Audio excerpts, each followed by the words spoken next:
Matthew chapter 5. Introduction to the Sermon on the Mount. Now when Jesus saw the crowds, he went up on the mountainside and sat down.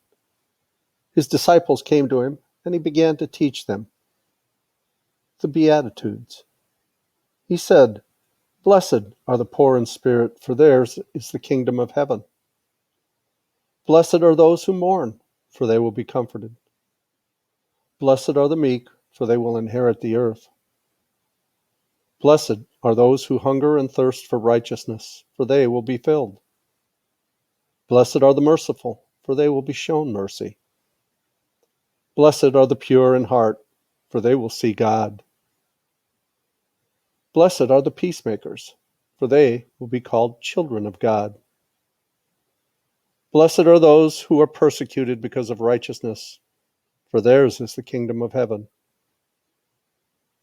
Blessed are you when people insult you, persecute you, and falsely say all kinds of evil against you because of me. Rejoice and be glad, because great is your reward in heaven. For in the same way they persecuted the prophets who were before you. Salt and light. You are the salt of the earth, but if the salt loses its saltiness, how can it be made salty again? It is no longer good for anything except to be thrown out and trampled underfoot. You are the light of the world. A town built upon a hill cannot be hidden. Neither do people light a lamp and put it under a bowl. Instead, they put it on a stand, and it gives light to everyone in the house. In the same way, let your light shine before others, that they may see your good deeds and glorify your Father in heaven. The fulfillment of the law. Do not think that I have come to abolish the law or prophets. I have not come to abolish them, but to fulfill them.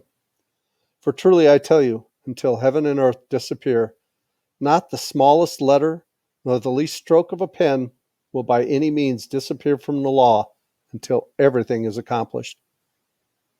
Therefore, anyone who sets aside one of the least of these commands and teaches others accordingly will be called least in the kingdom of heaven.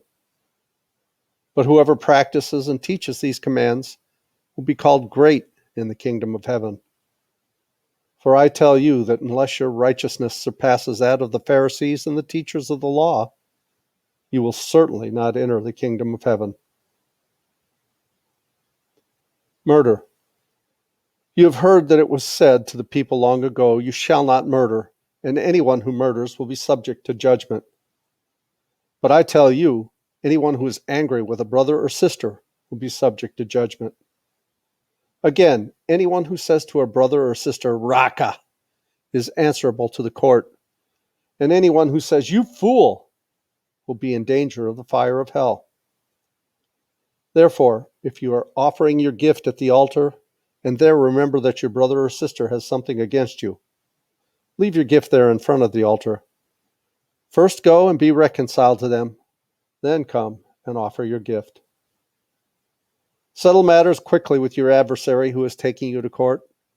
Do it while you are still together on the way, or your adversary may hand you over to the judge, and the judge may hand you over to the officer, and you may be thrown into prison. Truly I tell you, you will not get out until you have paid the last penny. Adultery. You have heard that it was said, "You shall not commit adultery."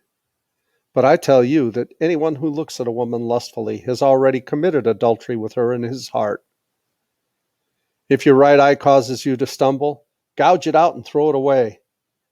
It is better for you to lose one part of your body than for your whole body to be thrown into hell.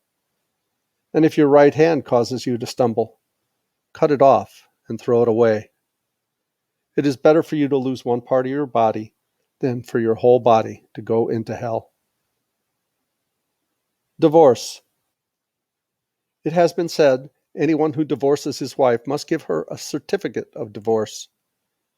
But I tell you that anyone who divorces his wife, except for sexual immorality, makes her the victim of adultery, and anyone who marries a divorced woman commits adultery. Oaths. Again, you have heard that it was said to the people long ago, "Do not break your oath, but fulfill to the Lord the vows you have made. But I tell you, do not swear an oath at all, either by heaven, for it is God's throne, or by the earth, for it is his footstool, or by Jerusalem, for it is the city of the great King. And do not swear by your head, for you cannot make even one hair white or black. All you need to say is simply yes or no. Anything beyond this comes from the evil one. Eye for an eye. You have heard that it was said, eye for an eye, tooth for tooth. But I tell you, do not resist an evil person. If anyone slaps you on the right cheek, turn to them the other cheek also. And if anyone wants to sue you and take your shirt, hand over your coat as well. If anyone forces you to go 1 mile, go with them 2 miles. Give to the one who asks you, and do not turn away from the one who wants to borrow from you. Love for enemies. You have heard that it was said, love your neighbor and hate your enemy. But I tell you, love your enemies and pray for those who persecute you, that you may be children of your Father in heaven. He causes his sun to rise on the evil and the good, and sends rain on the righteous and unrighteous. If you love those who love you, what reward will you get? Are not even the tax collectors doing that? And if you greet only your own people, what are you doing more than others? Do not even pagans do that? Be perfect, therefore, as your heavenly Father is perfect.